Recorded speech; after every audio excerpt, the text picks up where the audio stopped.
Caríssimos irmãos e irmãs que nos acompanham pelas mídias sociais, 3 pontos de reflexão abordo nesta liturgia da segunda-feira da 5ª semana da Quaresma. Primeiro, fazendo a ligação entre a primeira leitura e o Evangelho, como que Deus manifesta a sua justiça. Quando Jesus se apresentou, ou melhor, as profecias, e sobretudo a profecia de Isaías, capítulo 11, quando se refere a Cristo, nos fala justamente do Cristo como justiça. Cristo, a justiça do Pai, a justiça de Deus, que veio até nós. Mas quando nós falamos da justiça, que eticamente podemos defini-la, uma visão bem clássica, objetiva, dar ao seu dono, nós devemos olhar 2 ações da justiça de Deus para com a humanidade. Primeiro, claro, como nós ouvimos na primeira leitura de hoje, uma justiça que estava para se cometer, condenar uma filha de Deus, e ali como no Antigo Testamento, a filha de Israel, a filha de Sião, injustamente. A história de Susana, esposa de Joaquim, que era um grande homem, e toda a sua família, tanto Joaquim quanto a família também de Susana, seus pais, tementes a Deus, tendo sido educada na lei de Deus, ela com certeza optou, como vimos ao longo da leitura, pela mão de Deus. E primeiro, a acusação injusta. Aqueles 2 que queriam acusá-la injustamente, porque não conseguiram obter o que queriam maldosamente dela.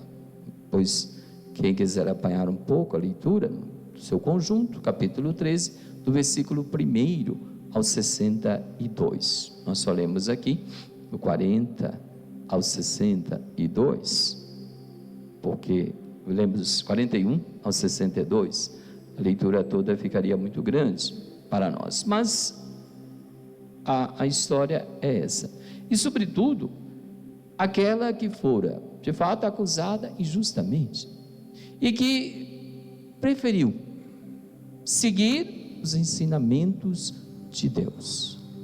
Diante da justiça ou da injustiça, caríssimos irmãos e irmãs, quantas vezes nós também assim somos acometidos pelas situações e muitas vezes não optamos corretamente. Quantas vezes optamos diante de um esquema de corrupção, muitas vezes montado por uma equipe, achamos mais fácil acolher do que seguir justos, como justos. Quantas vezes somos tentados e chamados a cair em esquemas e muitas vezes não resistimos porque não confiamos na justiça de Deus. Quantas vezes agimos também de maneira temerosa e errada? Susana não, permaneceu firme e colocaram numa situação como de xeque-mate. Se ela aceitasse a proposta deles, que era de fato uma proposta imoral, ela estaria cometendo um grande pecado. Diante do povo não, mas diante de Deus sim. E se não aceitasse, eles já haviam chantageado ou a chantageado, dizendo: se não aceitas, vamos dizer que alguém entrou no jardim e deitou-se contigo. Vejam, muitas vezes nós somos colocados em situação de xeque-mate também, como diz no jogo, né? Somos colocados em situação de escolha, e é claro, como cristãs, a nossa escolha, ela recai e sempre tem que recair sobre Deus. Por mais que seja uma situação difícil para nós, quantas vezes o trabalhador, a trabalhadora é colocada diante de uma situação de sonegação. Se não o fizer, vai perder o seu emprego. Se fizer, vai estar sendo injusto. Quantas vezes acontece no nosso dia a dia, ou de injustiça mesmo, de outras maneiras? Aí está o grande chamado de Deus para nós hoje.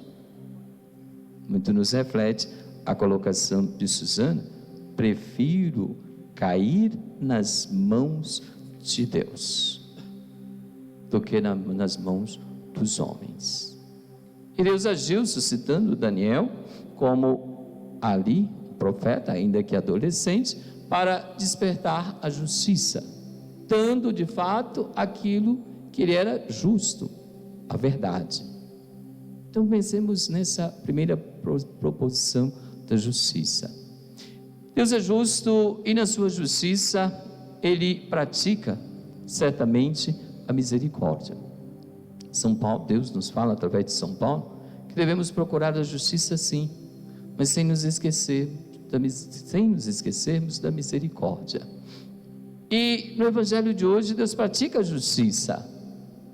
Colocam diante de Jesus uma pecadora, chamada e conhecida pelo Evangelho como pecadora pública. Apanhamos essa mulher, dizem os mestres da lei, os fariseus, em flagrante adultério. A lei de Moisés manda apedrejar. O que o Senhor nos diz? Cristo em silêncio, sem dizer nada, e só depois, com muita insistência que eles tiveram, e assim o fizeram, Jesus perguntou: quem não tem pecado, atire a primeira pedra. Às vezes nós queremos fazer justiça, justiça, justiça, mas não olhamos para nós mesmos. E a justiça naquele momento era de fato fazer cada um olhar para si, para dentro de si. Quem sou eu para julgar o próximo?